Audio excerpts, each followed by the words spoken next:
আসসালামু আলাইকুম, সবাইকে স্বাগতম।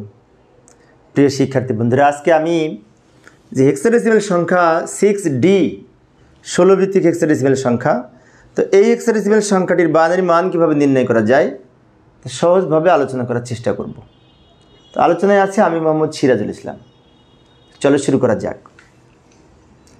তো এই যে প্রথমে আমরা এই যে 6 এবং D আলাদা করে লিখে নিলাম। লেখার পরে 6 এর সমতুল্য এখানে 4 বিট বাইনারি মান লিখব, D এর সমতুল্য 4 বিট বাইনারি মান লিখব, কারণ হেক্সাডেসিমাল হচ্ছে 4 বিটের কোড।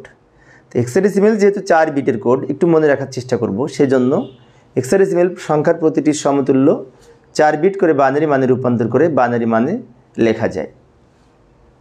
এখন প্রশ্ন হচ্ছে 4 বিট বাইনারি মান কীভাবে বের করব, তাই না? আমরা একটা কাজ করতে পারি, একটি কোডের হেল্প নিতে পারি।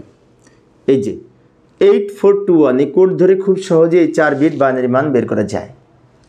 যেমন এই কোড ধরে যদি আমরা 6 এর বাইনারি মান বের করতে চাই, তাহলে দেখতে হবে 6 আছে কিনা। না, 6 এখানে নাই, না থাকলে সমস্যা নেই। তারপর দেখতে হবে কোনটা কোনটা যোগ করে 6। এই যে মাঝের দুইটা যোগ করে 6, 4 আর 2। 4 আর 2 যোগ করে যেহেতু 6, এই দুটোর পরিবর্তে 1 হবে আর বাকিগুলো 0 হবে। তাহলে এখানে এই যে এই 4 এর পরিবর্তে 1, 2 এর পরিবর্তে 1, বাকিগুলো 0। যে দুটো যোগ করে 6 হচ্ছে তার মান 1 হবে। এটা হচ্ছে 6 এর 4 বিট বাইনারি মান, 6 এর নিচে লিখব। এবার D এর 4 বিট বাইনারি মান কীভাবে লিখব, তাই না? D হচ্ছে হেক্সাডেসিমাল সংখ্যা, D এর সমতুল্য দশমিক মান 13। তো তাহলে আমাদের দেখতে হবে কোনটা কোনটা যোগ করে 13 হয়।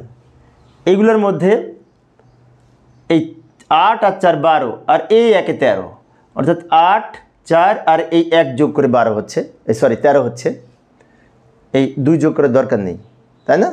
তো 2 যেখানে সেখানে 0 হবে, আর এই 3টা যোগ করে যেহেতু 13 হচ্ছে, তো এই 3টার মানে 1 হবে।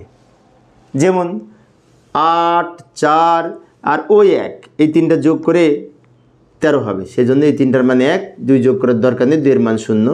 এটা হচ্ছে D এর সমতুল্য 4 বিট বাইনারি মান, D এর নিচে লিখব।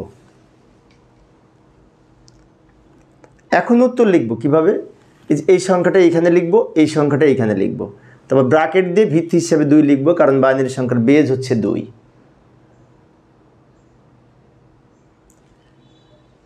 উত্তর এটি থাকলেও হবে। আবার যদি মনে করি যে আমি এই উত্তর একটু আরেকটু ছোট করে লিখব, তাও হবে, কারণ এই যে বাম দিকের একটা 0 আছে না, বাম দিকে যদি 0 থাকে ওটা বাদ দিলেও হয়। সেজন্য আমরা বামের 0 বাদ দিয়ে ফ্রেশ সংখ্যাটা লিখতে পারি। এইটুকু ফাইনালি। বামের 0 না লিখলেও হবে, বামের 0-এর মূল্য নাই, এটা তোমরা জানি, তাই না? তবে উত্তর এটা লিখলেও হবে, কিন্তু এই নিচেটা লেখা উত্তম। এইভাবে এই 4 বিট করে মান বসিয়ে বাইনারিতে রূপান্তর করতে পারি। প্রয়োজনে এই যে 8421 এই কোডের হেল্প নিতে পারি।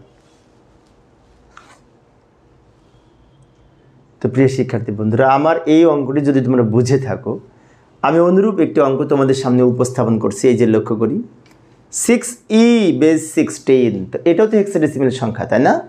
এটার বাইনারি মান কত হবে সেটি নির্ণয় করে কমেন্টসে জানানোর চেষ্টা করব উত্তর কত হয়। আশা করি তোমরা পারবে। তো পরিশেষে সবাই ভালো থাকবে এই কামনায়। খোদা হাফেজ।